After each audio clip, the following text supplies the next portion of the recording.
Hai hai hai, kembali lagi di audiobook novel yang berjudul Nona Menikahi Bocah, karya Ria Mariana, pengisi suara Marina Mona Lisa. Bab 21, terlihat gembel. Kontrak adalah kontrak yang harus ditepati. Kurang 1 tahun 11 bulan lagi, kita akan berpisah. Dewa terdiam. Ia memandang Nona yang sedang memakai pakaiannya. Jika aku ingin kontrak ini batal bagaimana? Nona memandang Dewa. Kau harus melunasi hutang orang tuamu dan membayar penalti jika melanggar kontrak. Dewa berdiri. Dia tersenyum kecil. Aku akan bekerja keras untuk mencari uang lalu membayar hutang orang tuaku beserta penalti kontrak. Pernikahan bukan perkara main-main. Jika aku menikah, aku tidak ingin ada kata perceraian. Ucap Dewa dengan jantan. Apa dia bilang? Artinya, dia tidak ingin bercerai denganku? Terima kasih, Dewa. Aku menghargai semangat dan kerja kerasmu.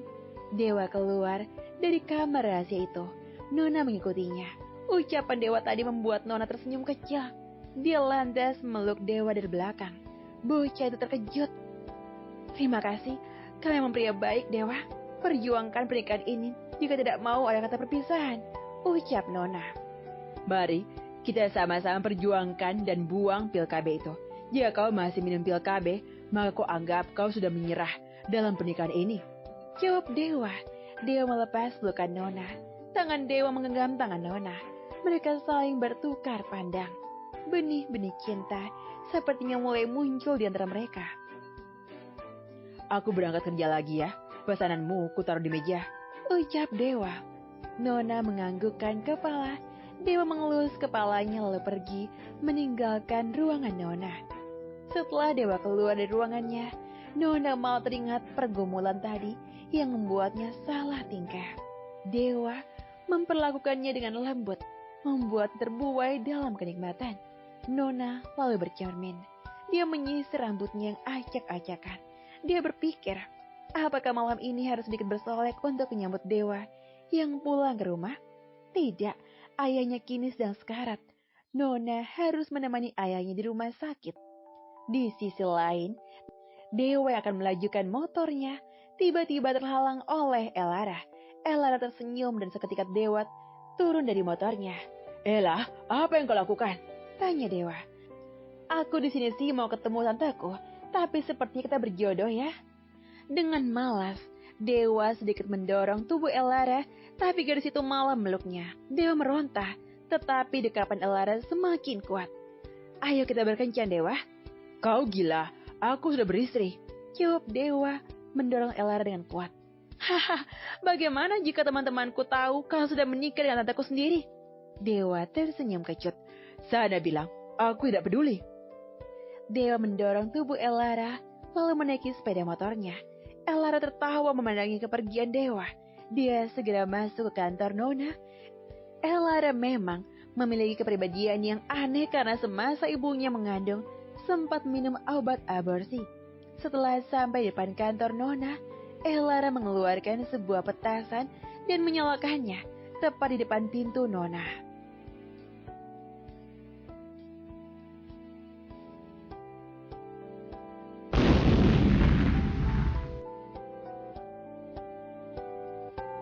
Bunyi petasan itu sangat keras dan asap yang ditimbulkan pun memenuhi gedung tersebut. Nona terkejut dan bergegas membuka pintu ruangannya. Nona terbatuk-batuk. Ia menyipitkan mata melihat siapa yang dibalik asap petasan itu. Elara, apa yang kau lakukan? Elara bertepuk tangan. Dia mendekati Nona sambil tersenyum menyeringai.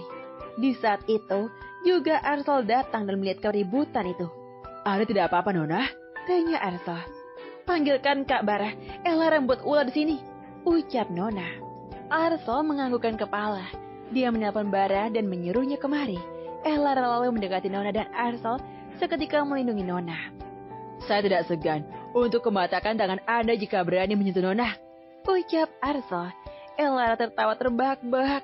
Melihat Arsal yang garang membuatnya merasa geli. Elara menghela nafas lalu masuk ke dalam ruangan Nona. Dia langsung duduk di sofa dengan kaki yang di atas meja. Apa maumu, Ella? Tanya Nona. Tante Nuna bakal bercerai dengan Dewa 2 tahun lagi kan? Aku tidak sabar sampai 2 tahun ke depan. Kami tidak akan bercerai, jawab Nona.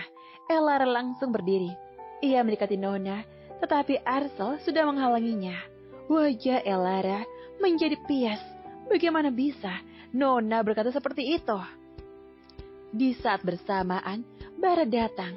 Dia langsung meluk putrinya. Elara berontak, tetapi Bara tidak melepaskan begitu saja. Lepasin, Pak! Ucap Elara. Jangan begini, Elara. Papa akan sedih jika kau bersikap seperti ini. Elara menangis terseduh-seduh. Dia berpikir harus mendapatkan Dewa. Nona merasa tidak enak dengan keponakannya itu. Ella, Tante minta maaf. Elara masih menangis. Dia tidak mempedulikan ucapan tantenya. Nona, kakak yang seharusnya minta maaf atas perilaku Ella yang membuatmu tidak nyaman, ucap Bara. Nona menganggukkan kepala, melihat keponakannya menangis membuatnya tidak tega. Nona memang sudah tahu sifat Elara yang ambisius dalam segala hal dan buat gadis itu menjadi sedikit gila. Ella, Mama khawatir menunggumu, ucap Bara sambil merangkul Elara. Nona, kami pulang dulu. Maafkan putriku yang membuat kacauan ini. Baik, Kak. Hati-hati di jalan. Sore hari Nona mendapat telepon. Jika keadaan papanya semakin buruk. Nona segera menuju ke rumah sakit bersama Arsel. Jalanan yang macet membuat perjalanan Nona terhambat. Dia semakin panik dan risau. Arsel, kenapa jam segini bisa macet? Kita tidak bisa putar balik? Tanya Nona. Menurut Maps, sekitar 200 meter lagi dari sini ada demo buruh dan kita tidak bisa berputar balik.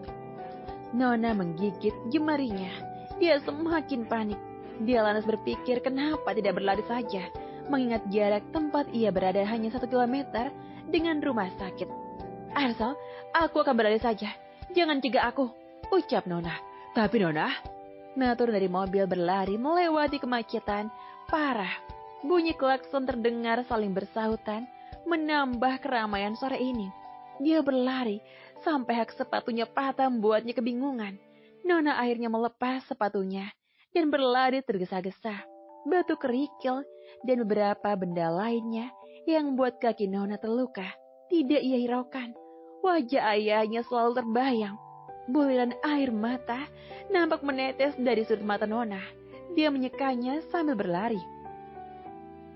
Nona, suara tak asing memanggilnya. Dia menengok ke belakang, terdapat sang suami mengendarai kendaraan. Dewa, cepat naik, kita ke rumah sakit bersama. Kenapa kau ada di sini? Tanya Nona. Apa aku diam saja ketika mertuaku sedang sekarat? Untuk saja, Papa Nisa memberi pengertian kepadaku, walau dia sempat tidak percaya jika aku sudah menikah, ucap Dewa. Nona segera naik ke motor Nisa yang dipinjam Dewa. Setelah memastikan Nona naik, dia segera melanjutkan motornya ke rumah sakit. Nona meluk Dewa dari belakang.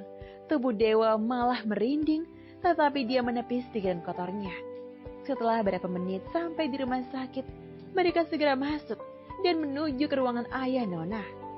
Semua keluarga besar Nona telah berkumpul.